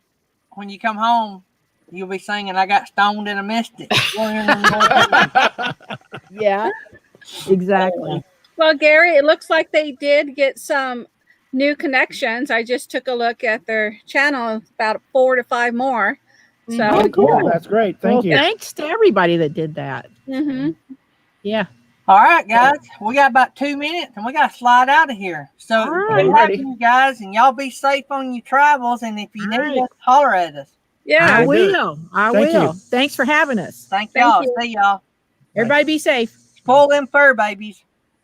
I'll do it. For sure. How cool was that? that was good. Mm-hmm. My back's sweating. I don't know if the air's working or what, but I don't know. Maybe time for another cup of coffee. I don't know. All right, guys. Don't forget, in the morning we got on van life mode. Tomorrow night, Traveling Robert. Y'all Share. Yeah, share it out. It's already posted. All you got to do is click on it. Click that share button. Share it to your Facebook. Share it to your Twitter. Share it to your Instagram. Share it wherever you can share it. I'll probably be sharing it again on the community tab. Mhm. So, Yeah. Also, what was I going to say? One more thing, and I forgot what I was going to say. Oh, also, don't forget the 24th of September. We're coming on late that day. So keep that in mind. We will be doing a 2-hour show, but we're going to be coming on late. And so because of not knowing when the guest is going to be in exactly and all that, we're going to go ahead and plan to do a 2-hour show. We weren't going to, but we decided to. So, but it will be on later. We're going to have a mega channel on. And so maybe within a day or two, we can announce the name of the channel. So, be looking forward to that. Hopefully we'll have a big crowd. It will be, yeah. I'm looking to make sure I got all my ducks in a row. Yeah. All right, guys. We're about to run over. We got 9 seconds. See you guys in the morning. Mm-hmm. Love you guys. And Thank you. be good.